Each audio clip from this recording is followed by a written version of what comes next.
সূর্য প্রণামটা যে কেউ দেখতে পাবেন কিনা সেটা খুব সুদূর্লভ।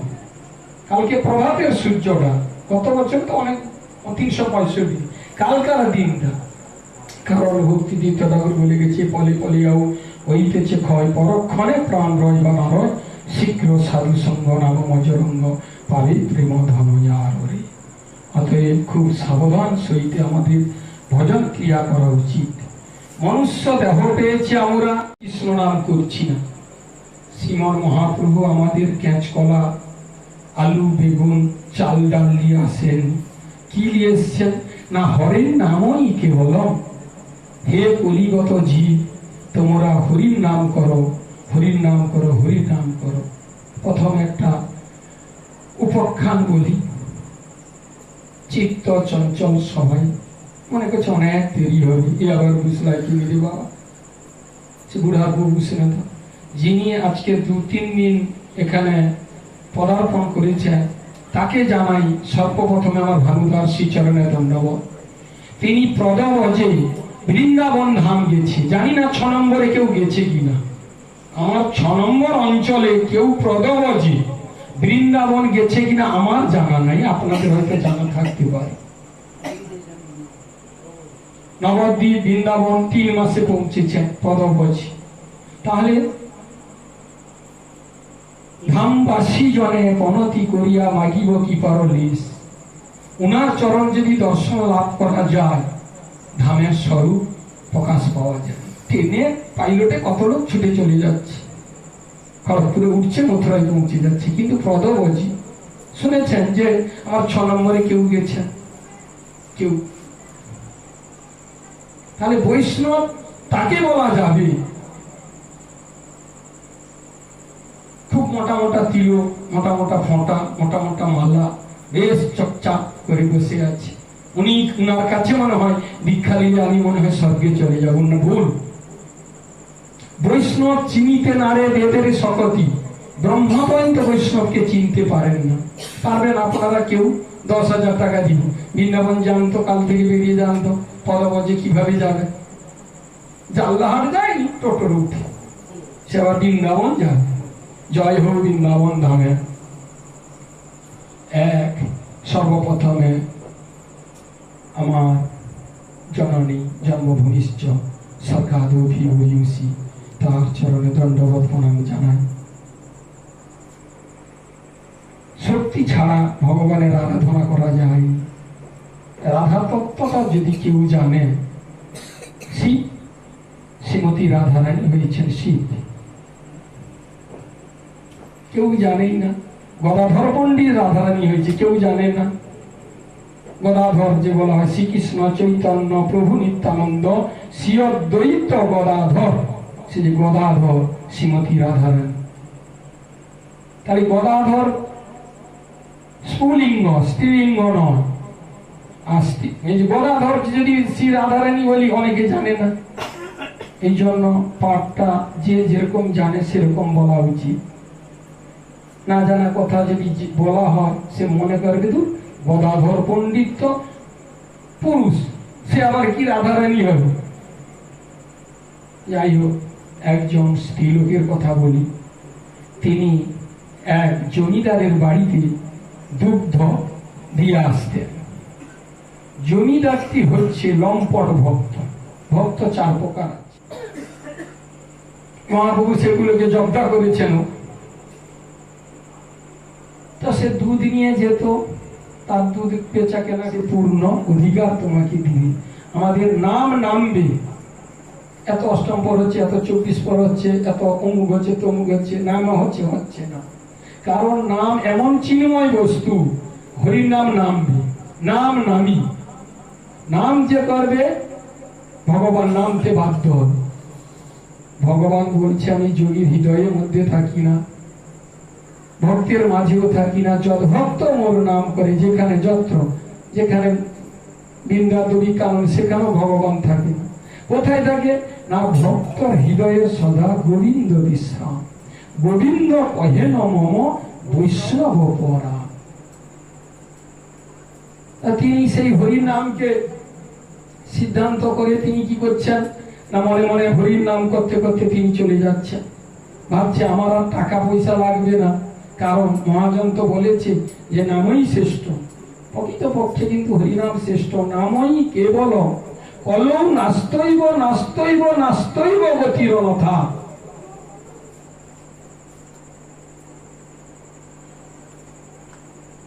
তিনবার বলছি।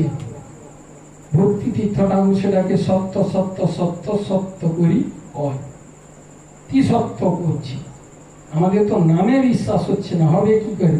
অনেক ভক্তকে দেখি সন্ধ্যাবেলা হরি নামের ঝোলাটা নিয়ে আঙুলটা ঢুকিয়ে বসে, বলে আমি নাম করছি। সারাদিন গৃহকর্ম করছে, সন্ধ্যাবেলা একটু হরি নাম ঝোলা দিচ্ছে। তখন সে চিন্ময় বস্তুকে আস্বাদন করে পুকুর মানে নদীটার ধারে দাঁড়িয়ে সেটাকে যাবে, সে কিন্তু হরি নাম করতে করতে যাচ্ছে, ভগবান পিঠ পেতে তাকে নিয়ে চলে যাচ্ছে। নিতাই গৌর প্রেমানন্দে। পৌঁছে গেলেন, জমিদার বললেন, একই তুমি প্রত্যেক দিন কাপড়ে ভিজে যায়, আজকে কেন কাপড়ে ভিজেনি? না, তুমি যে বললে হরির নাম সর্ব ঔষধ সর্বমহৌষধ, অতএব হরির নামের দ্বারায় গঙ্গা শুকনো হয়ে যায়। গঙ্গার পশ্চাতে, কালকে গান গিয়েছিলেন দাদা, পশ্চাতে পাবন দর্শন পবিত্র তোমার এ তোমার গুণ। তাকে দর্শন করলে, গঙ্গা স্নানে যদি বৈষ্ণব দর্শন করা হয়, শত গঙ্গা ফল লাভ। আমরা বৈষ্ণবকে খুবই নিন্দা চোখে দেখি। কেউ যদি কারো, উনি যদি এসছেনকে চেয়ে দেখি, কমলবাবুর বাড়িতে যদি থাকবেন বলে না, বলে দুঃখের সীমা নেই, আমি তো ঘরে রই হয়নি, আমি ঘরে রইনি ব্যবস্থা করতে, আমি তো ঘরে রই হয়নি। কেন না? সেই গোল গোল বৈষ্ণব জানতে পেরে যাবে, শুদ্ধ বৈষ্ণব এই লক্ষ্য রাখবে না। যদি কেউ বলেন কৃপা করে এসেছেন, আপনি 2টা দিন আমার বাড়িতে থাকুন, তখন বৈষ্ণব জানবে যে ঠিক শুদ্ধ ভক্ত। আমাদের আরেকটু কথা আমি বলি। তিনি সেই জমিদার কি করলেন যে তুমি আমাকে দেখাতে পারবে? দুধটা ধরে দিয়ে তিনি চলে আসছেন। দুগ্ধ দেওয়ার পরে জমিদার তার সাথে সাথে এসছে, গঙ্গার জল পরিপূর্ণ হয়ে গেছে। কি হল না, তুমি যেতে পারবে না, আমি আবার চলে যাব, আমি আবার চলে যাব। সেই কৃষ্ণ নাম করতে করতে সেই জলের উপর দিয়ে এপারে জমিদার দাঁড়িয়ে আছে। নাম নামছে না, নাম করলে নাম নামবে। এত অঞ্চলে আমাদের কেশিয়ারিতে যে হরির নাম হয় আমার জানা নাই। বজরসনা প্রচার করি, বৃন্দাবনেরও এ নাম নাই, যেটা আমার সাউরি পপন আশ্রমের ধারায় আছে। পপন আশ্রমে কেউ রাত্রিবেলা গান করেছেন, একজন করেছে এখানে। সে উপলব্ধি করবে যে কৃষ্ণ নামের কি মহিমা। কেউ থাকবে না, একজন থাকবে, গুরুমাতা গুরুদেব সব আছে ভিতরে, এরা 100টা খোলেও ধ্বনি হয়। 12টার পরে যে নামে ঢুকেছে সেই মাত্র চিন্ময় বস্তু লাভ করেছে। আর যে প্রসাদ খাওয়ার জন্য, ঘন্ট খাওয়ার জন্য সাউরি যাবে, তার কোনোদিন কিছু হবে না। ভক্তিটিও বলেছে যে রাধাকান্তের খা, তোর বংশ খাবে। 49 জন শরীর সাউরিতে, কেউ খবর রেখেছে? উড়িষ্যার থেকে গোটা নম্বরে আছে, 49 জন শরীর হয়েছে। খবরগুলো রাখতে হবে। আমরা তো যাই 10 টাকা দিয়ে খাই, আশ্রমে 10 টাকা দিয়ে খেতে না, হোটেলের চার্জ হয় 100 টাকা, আর গরিবদের ভোগ খাবেন 10 টাকা। তাহলে আমি 10 টাকা দিয়েছি, 3 জন খেয়ে এসেছি, ভালো করে। যাই হোক, সেটুকু বললাম, গ্রন্থে একটু আলোচনা করব। অনেক সিস্টেম বলে দিয়ে আর একটা সিস্টেমকে যায়। খড়গপুর থেকে মথুরা যেতে টিকিট টাকাটা হয় খড়গপুর টু মথুরা, 5 সিট সমান। দাদা রয়েছেন, গিয়েছেন। বিহারে গাড়িটা ঢুকলে লালু প্রসাদ যাদবের সিস্টেম থেকে সবাই সমান, তুমি রিজার্ভেশন করে যা করে ঢুকে তোমার কাছে বসে যাবে। ঠিক বিহারটা পেরিয়ে যখন ইউপিতে ঢুকে যাবে, ভাবে না কাল আমরা তো গুরুদেবকে চিনি, গুরুদেবকে আমরা চিনিনি, যার জন্য আমাদের এই দুর্গতিগুলো ঘটে। যদি কেউ গুরুকে চিনে ফেলে, তার আর দুর্গতি থাকবে, কিতাব জ্বালা থাকবে না। আদি দৌড়ি, আদি ভৌতি, আত্মাধি, 3টি জ্বালা তাকে স্পর্শ করতে পারবে না। সত্য কৃষ্ণ ভক্তি যাহার শরীরে, ব্যাঘ্র সর্প তার লঙ্ঘিতে না পারে, সর্প তাকে দংশন করতে পারবে না। সর্প দংশন করে কাকে? যিনি সর্প আরাধনা করে। তুমি রাখছো পেট যদি লাভ করে, যে পেট কর্ম করে, পেট তার বাড়িতে উপস্থিত হবে কিছুদিনের পরে। এটা পেটের গল্প বলি, ভালো লাগবে। দুই ভাই, একজনের ঘরে বৈষ্ণব সেবা হতো, আর একজনের ঘরে বৈষ্ণব সেবা হতো না। তখন সে চিন্তা করতো, এ তো অনেকজন লোককে নিয়ে ধুমধাম করে করে, সে এক গুণীর বাড়িতে গেছে। তখন সে চিন্তা করছে, তুমি কি তাকে জব্দা করবে? না, হ্যাঁ আমি জব্দা করবো। না তাহলে 1 লক্ষ টাকা দাও, আমি একটা পন্থা বলে দিই। নাকি না, পাশে একটা বড় পুকুর কেটে দাও, তোমার মাছও হবে, পাড়ায় গাছও হবে। তখন সে চিন্তা করলো, 1 লক্ষ টাকা নিলে কি হবে? গুণী তো খুব ভালো উপদেশ দিয়েছি। পাশের বাড়ি সে বিশাল একটা পুকুর কেটে দিয়েছে। তখন গুণীর বাড়িতে গেছে, না তুমি মাছ ছেড়ে দাও। সে মৎস্য ছেড়ে দিয়েছে, তাতে আরো বিশাল টাকা হবে। মৎস্য ছেড়ে দিয়েছে। তখন তার স্বামী স্ত্রী বলছে, এবারই ঠিক জব্দা হবে, বড় বড় গাছ হয়ে গেছে। তারা একটা ছোট্ট বালক ছিল, সে এদের বাড়িতে কীর্তন শুনতে, তো পুকুর আসতে পারেনি। এদের বাড়িতে কীর্তন হচ্ছে, সে তখন সোজা চলে আসে। বালক তো কিছু জানে না, সে সোজা চলে আসছে, যাই পড়েনি তাই হরিব।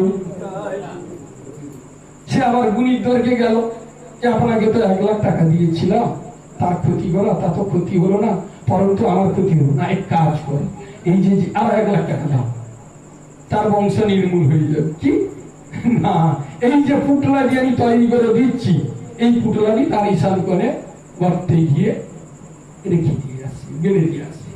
দিলে সে বলছে, তবে তুমি খালি পায়ে যাবে, রাত 12টার সময় যাবে।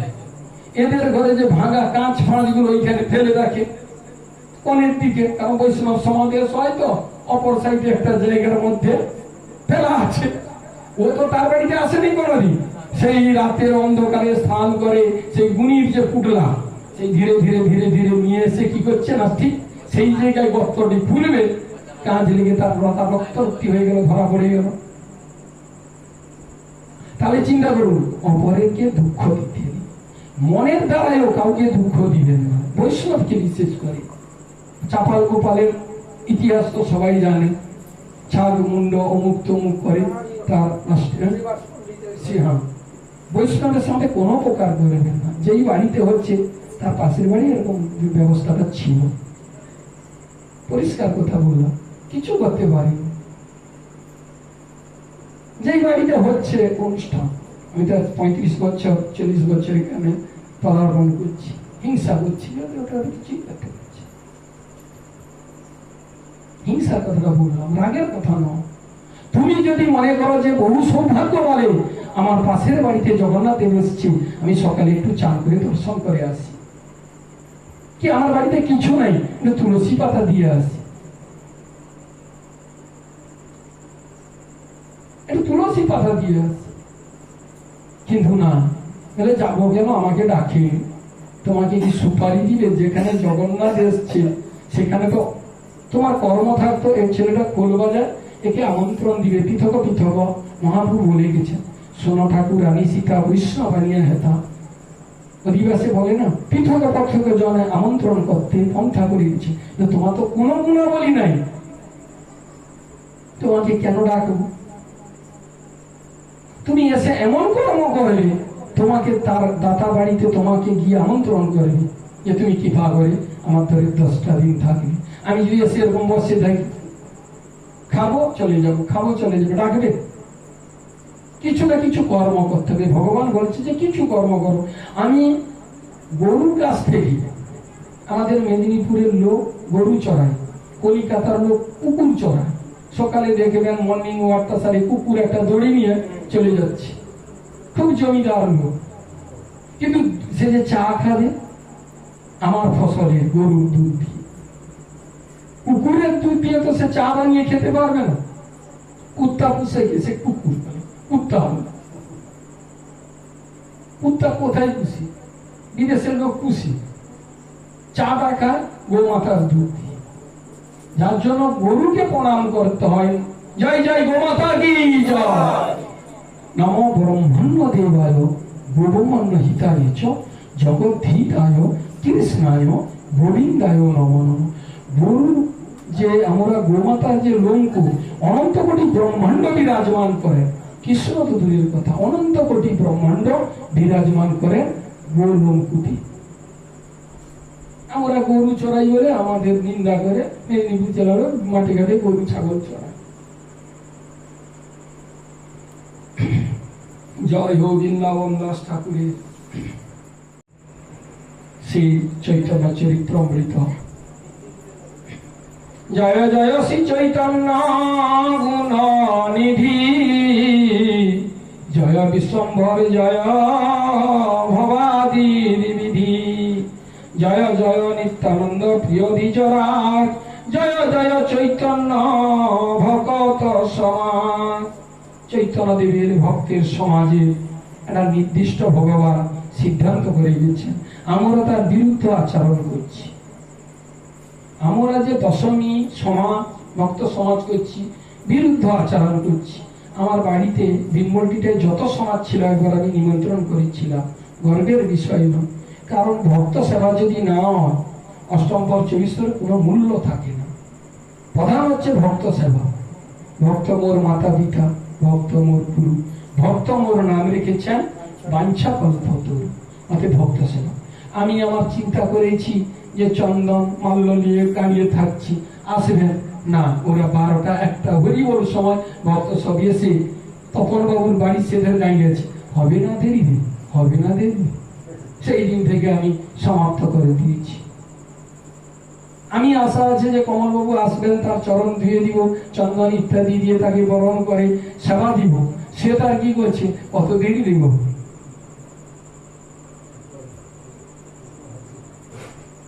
ভক্ত নিমন্ত্রণ হলে সিস্টেম কি জানো? আমি যদি সমাজকে ডাকি, সমাজ একসঙ্গে হরির নাম করে আমার বাড়িতে ঢুকবে। আমার বাড়িতে স্ত্রীগণ শঙ্খ খোল কীর্তন যা আছে সবাই বেরিয়ে ষষ্ঠানকে প্রণাম করবে এবং তাকে শ্মশান মানে আমার বাড়িতে নিয়ে যাবে। পাত্র কীর্তি এলে আমরা সব সেজে গুজে থাকি। পাত্র এসে গেছে না, 2 লাখ 4 লাখ টাকা খরচা হবে, বৈষ্ণব তার কোনো খরচা নেই, আমার টাকার দরকার নেই, ফুলের ঘোরার দরকার নেই, ফুলের স্তবকও ধরাচ্ছি না, সেন্টেরও ব্যবস্থা নেই। কমল আসবে, গোপাল আসবে, কিছু দরকার নেই। এটা তো গ্রামের মানুষ। বৈষ্ণব চিনিতে না রে বেদের শপথ হয় তো বিয়ে বাড়িতে, আর আমাদের বৈষ্ণব বাড়িতে করবরি ফুলের মালা, ঠাকুরের মাকে করবরি ফুল, বিয়ের ব্যাপারে কলকাতা থেকে আসে। এই সব দুর্বুদ্ধি আমাদের বৈষ্ণবের মধ্যে ঢুকে যায়। যাবা তার তো কীর্তন চলছে, যেহেতু করে, আরে যেহেতু করে তুমি তো করনি, তোমার জন্য তো একটু করতে হবে। কারোর বাড়িতে হরির নাম না করে, ভাগবত শ্রবণ না করে প্রসাদ গ্রহণ করতে নেই। বিষয় অন্ন তো খাওয়া যাবে না। বিষয় অন্নটা কি, যেটা জাহালাই হয়ে গেল। দাদা রয়েছেন, বিষয় অন্ন খেলে মলিন হয় মন, মলিন হলে কি হবে, তোমার ভজনটা নষ্ট হয়ে যাবে। হিসাব করে যেতে হবে, কোথায় খেতে যেতে হবে, কোথায় খাওয়া হবে। সর্বত্রে তুমি যাবে। সনাতন গোস্বামীকে শ্রীমন মহাপ্রভু দেখাচ্ছেন যে এটা সিংহদ্বারে দাঁড়িয়ে আপনি ভিক্ষা করছেন। বেশ্যারা কি করে, সে যে গুজে টেবিল নিয়ে বসে থাকে, এই মনে হয় তপন বাবু আসবে, এই মনে হয় গোপাল বাবু আসবে, আমাকে 2 পয়সা দিবে। আশাই দুঃখ কারণ, দুঃখই সুখর কারণ। যদি কোনো দুঃখে আপনি থাকুন, আপনার সুখ আসতেছে। আর ট্রেন চলে গেলে গাড়ি ফেল, আপনি আর মথুরায় বুঝতে পারবেন না। আমরা সবসময় মনে করছি আর কিছুদিন মনে হয় বাঁচবো।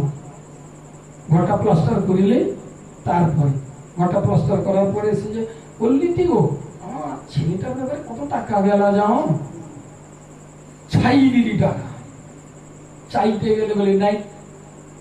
এই যে মিথ্যা, বৈষ্ণবকে নাই বলে না। যারা প্রকৃত বৈষ্ণব হয় 10 টাকা হলে সেবার জন্য গেলে দেয়। যারা প্রকৃত বৈষ্ণব জ্ঞান থাকে তারা 10 টাকা হলেও সেবার জন্য সে দিবে, যেখানে হোক, ব্রহ্মাণ্ডে সে যেখানে যাবে। আর যে দিবে না সে কোনোদিন দিবে না। তার মতের একটু কথা, এক কৃপণ, তার স্ত্রী ভক্তি, তিনি দিতেন না। তখন তার স্ত্রী বলল যে যাও, তুমি তো কোনোদিন দান ধ্যান করনি, তুমি গঙ্গা স্নানে যাও, দিলে তোমার আর কোনো পুণ্য দরকার নেই। আজকে তো গঙ্গা স্নান, তো তিনি গঙ্গা স্নানে গিয়েছেন। যাওয়ার পরে তিনি বলছেন যে মনে হয় এই ঘাটে কেউ নেই, এটা শ্মশান ঘাট, এখানে আমি স্নান করে পালিয়ে যাব, ব্রাহ্মণ জানতে পারবে না। কৃষ্ণ বলে আমাকে একটু ব্রাহ্মণ সেজে যেতে হবে। কেউ নাই, তাকিয়ে দেখছে যে কেউ নাই। সেধারে যে বাড়িতে একটা আলোচনা হচ্ছে সেও আমার কানে আসছে, পান বাটার কাছে কথাটা খাচ খাচ খাচ খাচ করছি। পান বাটার কাছে কথাটা বন্ধ রাখুন। শুনছে হ্যাঁ জানতে পারিছে রে, একটু আস্তে আস্তে কথা বল। পান বাটা চলছে, কথাও চলছে, তারা শুনছে, আবার কথাটা এসছে আমার কানে। আবার দুঃখের বিষয়, তুমি তোমার দেহটাকে যদি কন্ট্রোল না করতে পারো, তোমার এরিয়াটাকে, অপরকে কি তুমি কন্ট্রোল করবে? তোমার সেটুকু ক্ষমতা নাই তো। একটু চুম মেরেছি, যাই হোক, তাদের শ্রীচরণ দণ্ডবত, অপরাধ নিবেন না। ভাগবতীয় কথা, ভারতীয় যেরকম সংবিধান, সুপ্রিম কোর্টে যে বলুক না কেন সংবিধান দিচ্ছি, মৃত্যুদণ্ড থেকে বাঁচবো কিভাবে?